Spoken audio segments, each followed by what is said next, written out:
Sefarad presenta Magazine Sefaradí.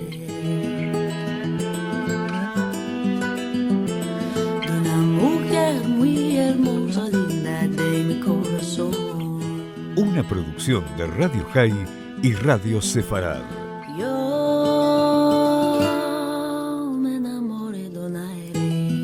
Con la conducción de Marcelo Benveniste. Linda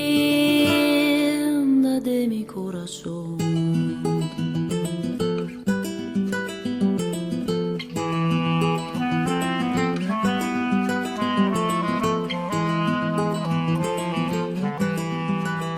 Hola amigos, bienvenidos a la emisión número 512 de Sefarad Magazine Sefaradí. La comunidad sefaradí de Jerusalén se jacta de contar con más de 7 siglos, de una relevante presencia en Tierra Santa que ha quedado reducida en los últimos 200 años, pero que mantiene viva su llama. Miles de judíos sefaradíes en Jerusalén que defienden del olvido su cultura ancestral, mantienen las recetas de cocina, las canciones, la literatura y el idioma que trajeron de la España que los expulsó en el siglo XV y se esfuerzan en documentar su historia. Quizás se pregunten por qué hablamos de más de 7 siglos si hace solo algo más de 5 que los judíos fueron expulsados de España. Pues bien, es que la cuenta es iniciada en el 1267, año en que llegó a Tierra Santa un rabino, filósofo ilustre y sabio de Gerona, Moisés Nachmanides, que tras visitar Jerusalén se quedó sorprendido de encontrar un pequeño grupo de judíos no organizados, abandonados, sin liderazgo ni sinagoga. En la semana que estamos celebrando Yom Yerushalayim, el Día de Jerusalén, será esta ciudad y su comunidad sefaradí el centro de nuestro programa de hoy.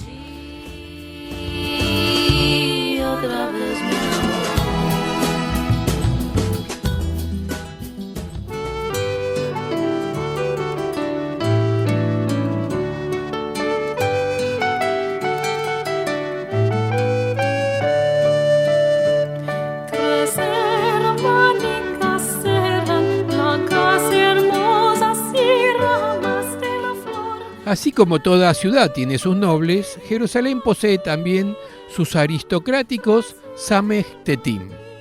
Este nombre viene de las siglas Samechtet, formada por las iniciales de Sefaradí Taor, Sefaradí puro, término que designa a quienes remontan su genealogía a los judíos expulsados de España de Sefarad en 1492. Esto viene a cuento que a menudo sefaradí se usa a veces incorrectamente para designar a todos los judíos no ashkenazíes, queriendo resaltar a esta distinguida familia sefaradíes descendientes de los judíos españoles. Esto nos lo cuenta Itzhak Kerem, un investigador del judaísmo sefaradí en la Universidad Hebrea de Jerusalén y en la Facultad de Historia de la Universidad de Salónica en Grecia, quien nació en Ohio y que llegó a Israel en 1977 y lo cuenta en su artículo La aristocracia sefaradí de Jerusalén, que vamos a tratar hoy, que fue traducido por Florinda Goldberg. De este sector poco conocido de sefaradíes aristocráticos se habla muy poco, pero es de central importancia en la sociedad capitalina. En una primera etapa, tras la expulsión de España, se estableció una aristocracia sefaradí en Safed, que desapareció con la decadencia de la ciudad. El deterioro económico, los terremotos, las epidemias y los motines árabes fueron factores que incidieron en el traslado de dicha comunidad a Jerusalén. Durante siglos, la mayor parte de la población de Jerusalén fue sefaradí.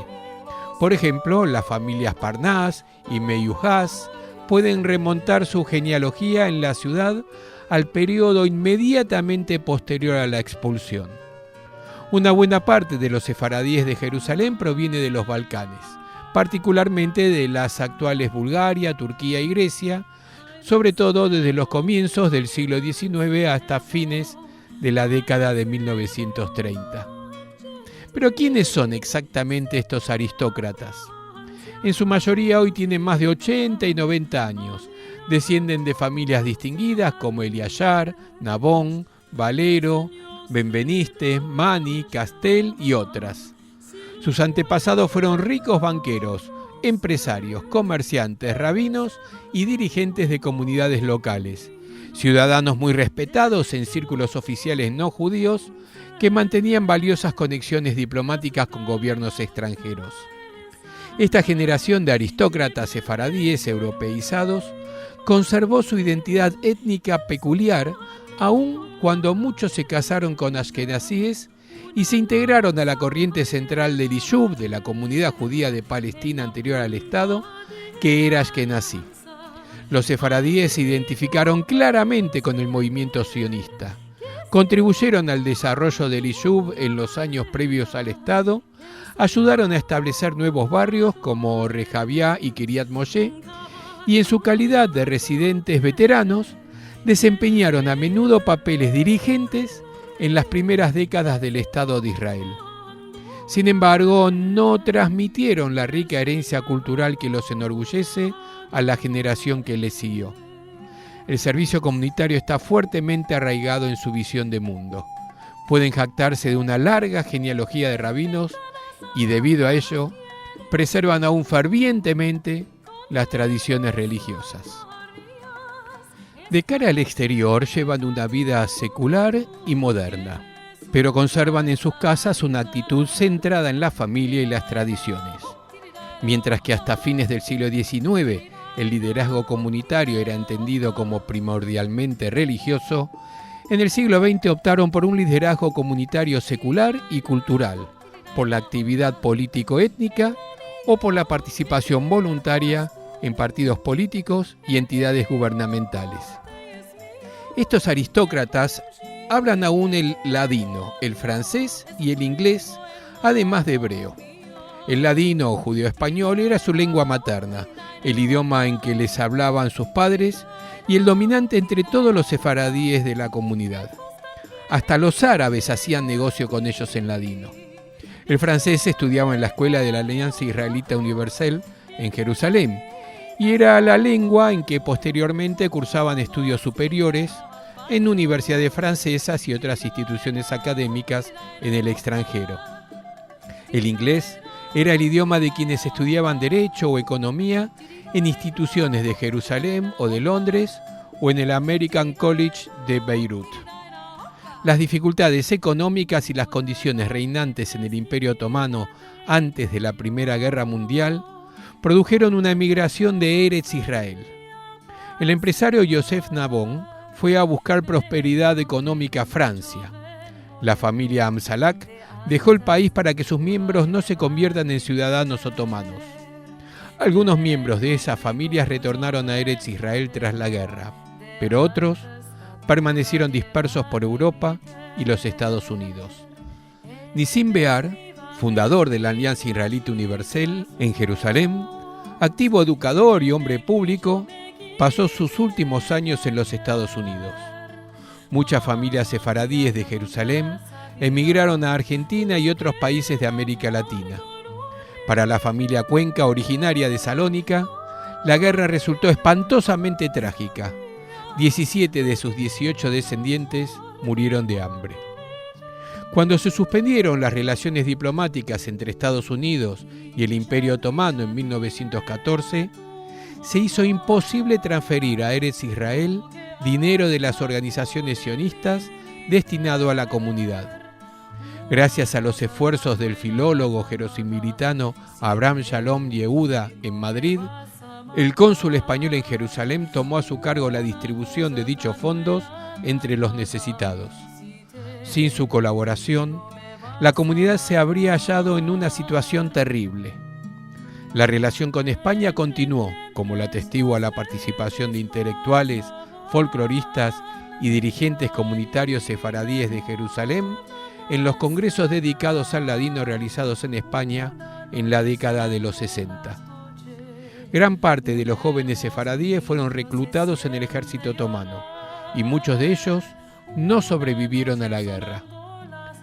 Eran pocos los que disponían de los 50 napoleones de oro necesarios para pagar la exención.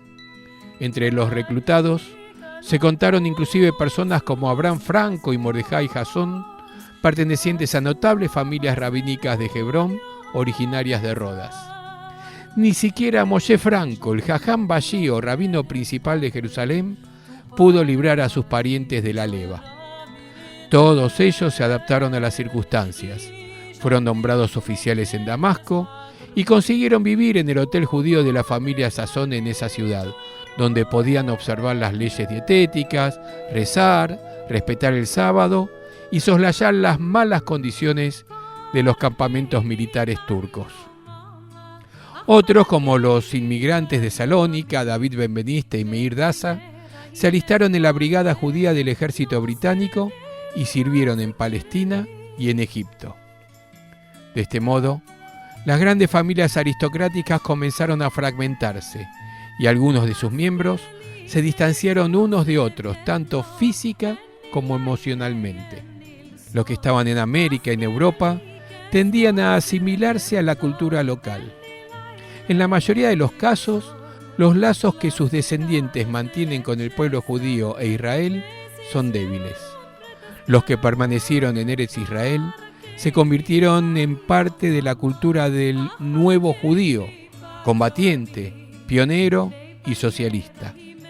Hablaron hebreo y dejaron de lado su identidad sefaradí, mezclándose socialmente e identificándose con la corriente central de la sociedad ashkenazí. David Benveniste y Natán Shalem, de Salónica, echaron las primeras bases de las caminatas deportivas, la cartografía y la geografía de Israel. Escribieron en hebreo y rara vez utilizaban el ladino. La idea social era el Sabra, el vigoroso pionero nacido en el país, el judío israelí de lengua hebrea. La juventud de la aristocracia sefaradí se modeló según esas mismas pautas. Querían probar que los sefaradíes también podían ser pioneros y participaron en movimientos juveniles. Como el partido que representaba la corriente central era Mapai, se afiliaron a él. Bajo el estandarte de la democracia, los jóvenes de la aristocracia sefaradí reemplazaron a los rabinos como líderes activos del Consejo Sefaradí de Jerusalén. En los años 30, Abraham Franco, joven secretario de la Municipalidad de Jerusalén, condujo un proceso de democratización dentro del Consejo. Llamó a elecciones, formó su propia lista llamada Lista para la Comunidad Sefaradí y se convirtió en su vicepresidente. Descendiente por línea materna de los Eliashar, quedó huérfano a edad temprana y consiguió hacerse rico por propio esfuerzo. Ya no había que pertenecer a la opulenta familia bancaria de los Valeró o a la familia rabínica de los Eliashar para representar a la comunidad sefaradí. Tras el establecimiento del Estado de Israel y la inmigración masiva proveniente de Marruecos, los sefaradíes de Jerusalén tomaron conciencia de que los ashkenazíes dominantes los habían dejado de lado. Formaron un partido político sefaradí que obtuvo 4 bancas en el Parlamento. Uno de los representantes, Eliyahu Eliashar, era presidente del Consejo Sefaradí de Jerusalén. Pese a ser un hombre muy hábil, carecía de cualidades de liderazgo y fue incapaz de llevar adelante las instituciones. Los sefaradíes veteranos tuvieron dificultades para conservar lo que habían conseguido. No lograron controlar y mantener sus propiedades y descubrieron que estaban perdiendo a la generación joven. Renuentes a compartir su poder, provocaron el distanciamiento de las grandes olas de inmigración sefaradí, búlgaras y turcas de fines de los años 40 y comienzo de los 50. Y aunque había en Israel unos 100.000 ladino hablantes, su cultura ya no tenía vigor. Las viejas familias que quedaban en Jerusalén a la cabeza del liderazgo sefaradí no podían promover la cultura comunitaria ni unificar a los sefaradíes. Mientras que durante el siglo XIX y la primera parte del XX los sefaradíes se establecieron mayormente en Jerusalén, La inmigración sefaradí posterior al Holocausto se concentró en la zona de Tel Aviv y Yafo. Los griegos de Salónica ya habían creado el barrio florentín en el sur de Tel Aviv en los años 30. Los pocos centenares de judíos griegos que sobrevivieron al Holocausto también se instalaron allí. Los búlgaros fueron a Yafo y los turcos a Bat Yam. A fines de la década de los 40 y comienzo de los 50, jóvenes provenientes de todos esos grupos balcánicos se establecieron en Moshavim y Kibutzim, nuevos y viejos. La comunidad sefaradí de Jerusalén, además de no incrementarse, perdió, por lo tanto, gran parte de la nueva generación en favor de Tel Aviv. En sus días de gloria, el Consejo Sefaradí, que se mantuvo durante 70 años, fue una organización que abarcaba todos los aspectos de la vida comunitaria. Socorría a los enfermos, educaba a los jóvenes, sostenía academias talmúdicas, mantenía una sociedad de entierros, ayudaba a pobres y a viudas, estableció un orfanato modelo y proveía de vivienda a los desposeídos. Las familias sefaradíes estaban físicamente en Occidente, pero su corazón estaba en Oriente. El llamamiento espiritual a establecerse en Eretz Israel mantuvo vivo a la comunidad sefaradí de Jerusalén durante centenares de años. Se quedaron en Eretz Israel pese a las difíciles condiciones económicas y políticas. Los dirigentes, por su parte, mantuvieron una estructura comunitaria que podía financiar las instituciones y apoyar a las masas de sefaradíes menos afortunadas. Los sefaradíes también demostraron una actitud flexible respecto de la religión. Carecían del fanatismo de ciertos ashkenazíes y se adaptaron a estilos de vida modernos sin abandonar totalmente la observancia religiosa. A diferencia de muchos ashkenazíes ultrarreligiosos que se resistían a consultar a los médicos o a tomar medicinas, y no queriendo recurrir a los hospitales auspiciados por las misiones cristianas europeas, los sefaradíes crearon en 1854 su propio hospital, el Mishgab Ladaj, en la Ciudad Vieja, y emplearon en él a médicos altamente calificados que habían obtenido su título en Europa y que habían adquirido experiencia previa en Alemania, Austria y en otros países. Siguiendo la tendencia prevalente a emplearse en profesiones como el comercio, la medicina, el derecho, la farmacología o la contabilidad, los jóvenes sefaradíes más prometedores se alejaban de la carrera rabínica y, en consecuencia, del servicio religioso comunitario. Esto causó gran perjuicio a la comunidad, que se debilitó al pasar la religión a desempeñar un papel secundario.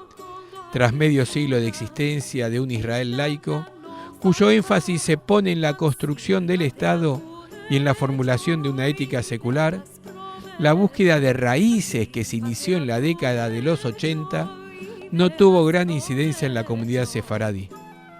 Se formaron varias organizaciones culturales y grupos pequeños que permanecieron en la periferia.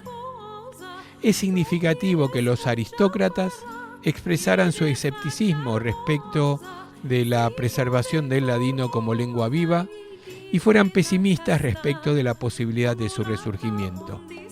Actualmente, los grupos culturales ladinohablantes más activos son los inmigrantes llegados de Turquía después de la Segunda Guerra Mundial. Los aristócratas no lograron conformar una generación de continuidad que tomara a su cargo las funciones y organizaciones comunitarias. Hoy, a medida que sus descendientes crecen y van entendiendo la importancia de transmitir sus tradiciones a sus hijos y nietos, su interés resulta insuficiente, ya que carecen de la preparación que les permitiría convertirse en dirigentes institucionales y estimular la cultura.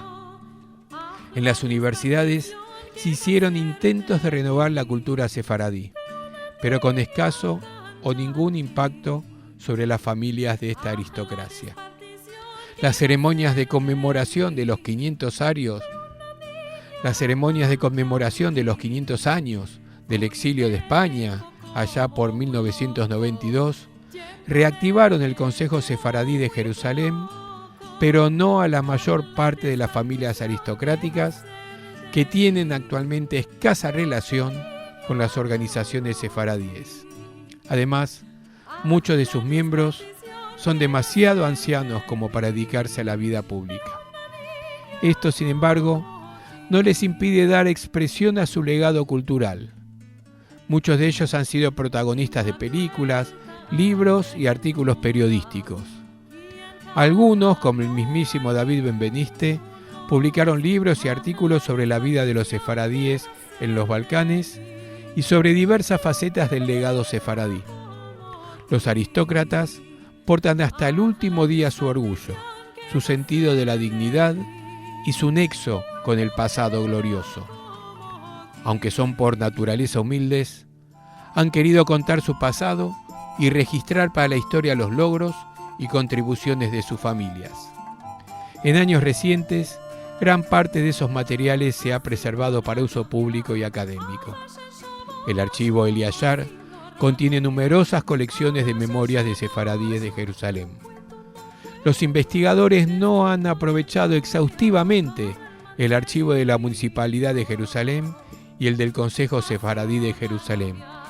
Y dado que el tema de los sefaradíes jerosimilitanos han entrado en la historiografía académica solo recientemente, muchas nuevas fuentes están aún a la espera de ser descubiertas.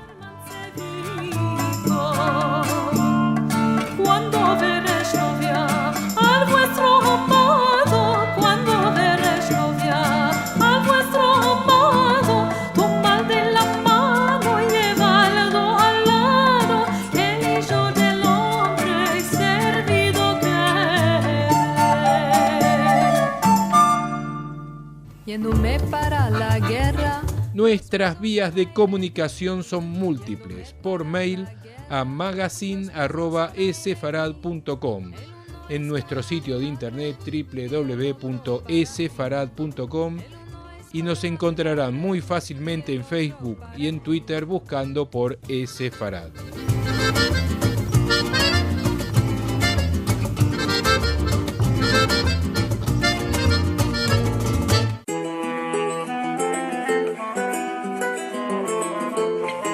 Agenda Sefaradí.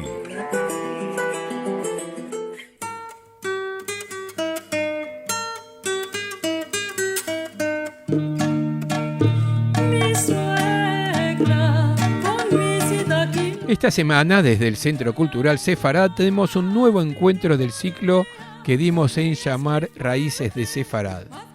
El próximo jueves 20 de mayo, porque el ciclo es todos los jueves, en este caso el próximo jueves 20 de mayo, vamos a recibir a dos personalidades en directo desde Estados Unidos, las profesoras Rina Benmayor y Dalia Candiotti, quienes nos van a dar un acercamiento novedoso respecto de la nacionalidad española y portuguesa para sefaradíes, con historias orales de los descendientes que aplicaron a las leyes del 2015. Como dijimos, esto será el jueves 20 de mayo a las 7 de la tarde, hora argentina, y cada uno puede sacar la hora de su ciudad, ya que va en vivo para todo el mundo a través del canal de YouTube, Facebook y Twitter de Esefarad, todo en simultáneo en vivo. Por supuesto, todos los detalles de la agenda, los horarios y los enlaces para acceso los van a encontrar también en esefarad.com. Respecto del ciclo de charlas en ladino de los domingos de los encuentros de Al-Had, este domingo 16 no habrá encuentro debido a la festividad de Shavuot.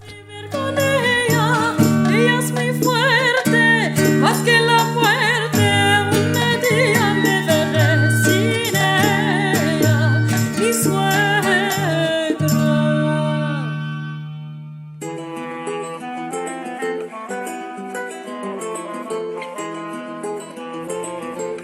Música.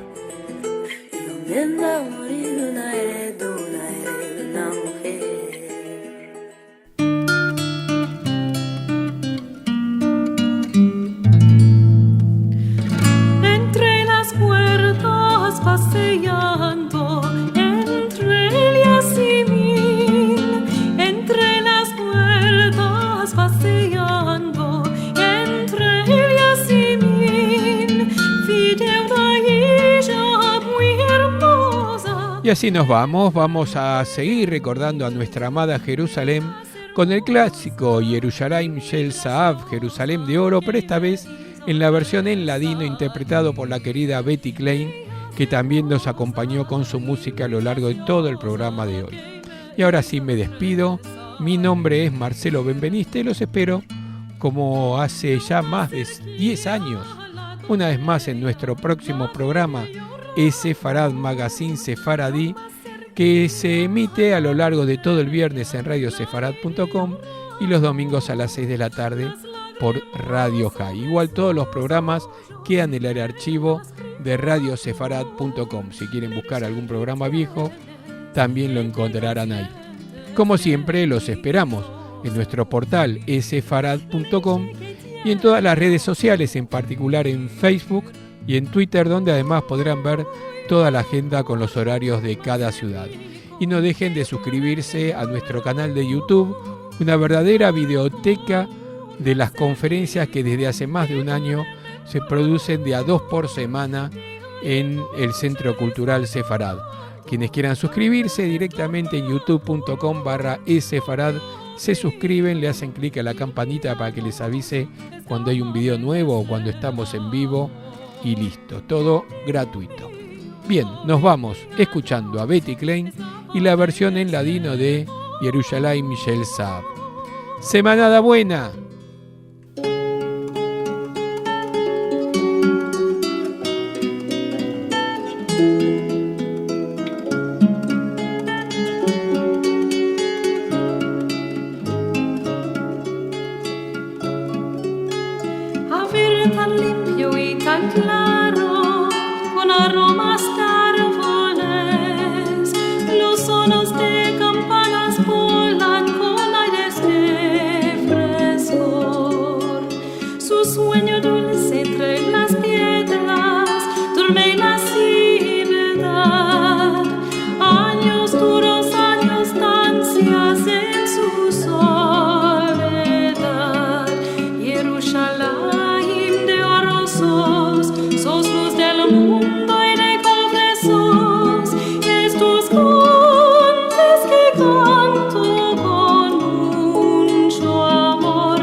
Pasha